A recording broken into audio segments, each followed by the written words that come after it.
Dépôt de gerbe. Dépôt de gerbe par l'Office national canadien des anciens combattants, représenté par M. Dauphiny. Dépôt de gerbe. Dépôt de gerbe effectué par M. le maire Jean-Luc Boyer au nom de la municipalité de Bourlon.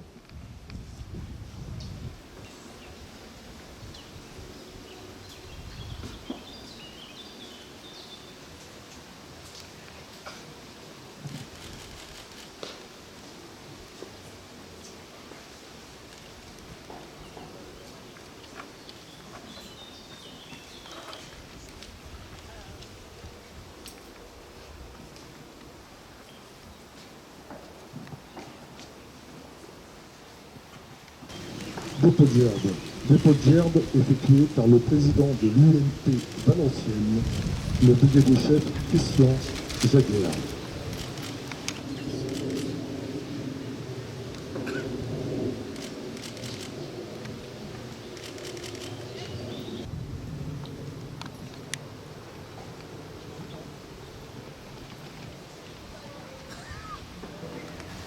Dépôt de gerbe par Monsieur le maire Jean-Luc Boyer pour Mémoire et patrimoine.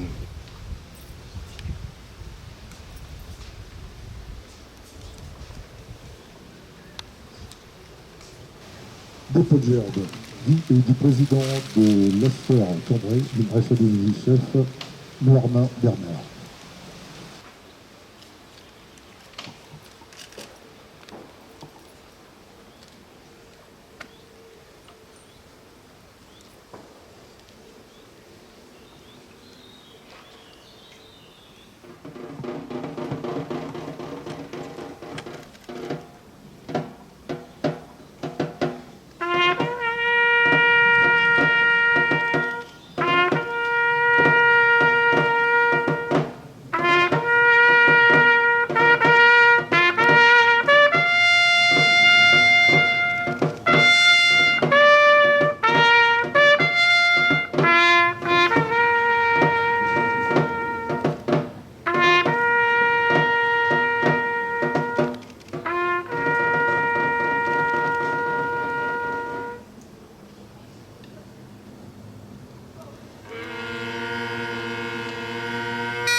Nous allons procéder au dépôt de petits drapeaux, comme il est de coutume de faire maintenant tous les ans.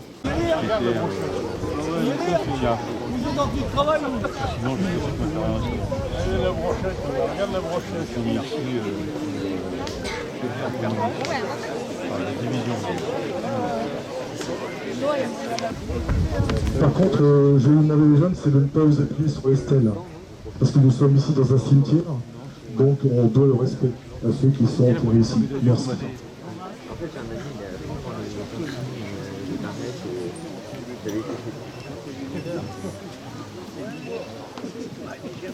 Tout le monde a son petit drapeau?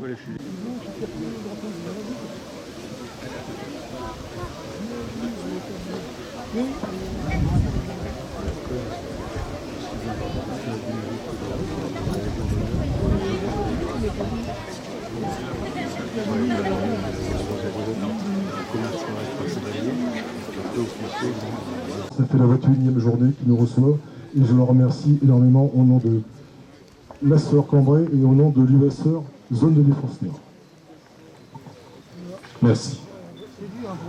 Mesdames et messieurs les officiers, sous-officiers de réserve, mesdames et messieurs les présidents des associations patriotiques et leurs membres, mesdames et messieurs les élus, mesdames et messieurs, il me revient donc de clôturer cette 21e journée Armée-Nation Jeunesse et c'est un grand honneur pour moi. Je suis très content de constater cette année le nombre de participants, essentiellement le nombre d'enfants qui sont là depuis ce matin, qui ont participé toute la matinée à des ateliers organisés dans le bois de Bourlon et qui ont répondu à des questions qui leur étaient posées, qui avaient été préparées par les organisateurs de cette journée, à savoir la sœur de Cambrai. Donc, bien évidemment, je suis très content d'accueillir cette cérémonie tous les ans dans la commune de Bourlon, qui est un lieu quand même de mémoire. Vous êtes ici sur un cimetière du Commonwealth qui fut créé en 1918 à la suite de l'intervention des Canadiens dans le conflit mondial et qui comprend essentiellement des tombes de soldats canadiens. Il y a bien sûr la croix que l'on retrouve dans tous les monuments canadiens qui parsèment le département du Pas-de-Calais, puisque ce fut quand même une région cruellement touchée par les combats de la fin de la Première Guerre mondiale. Je suis content de voir tous ces enfants, toute cette jeunesse ici qui participe à cette journée du souvenir et qui participe aussi à cette journée qui les rapproche de cette institution qu'est l'armée, qui n'est plus aujourd'hui une armée d'appelés mais une armée de métier, mais qui cependant reste ouverte à beaucoup d'entre vous. Je voudrais également souligner la présence des cadets de la défense, que je remercie ici pour leur première participation à notre journée. Voilà, je crois que j'ai tout dit. Encore une fois, mes remerciements vont essentiellement aux organisateurs de la journée, mais ils vont aussi à tous les participants et notamment aux enfants, aux dirigeants des centres aérés qui ont bien voulu amener les enfants à cette cérémonie, et également à tous ceux qui, de près ou de loin, ont contribué à la réussite de ce 19 juillet 2019. Merci.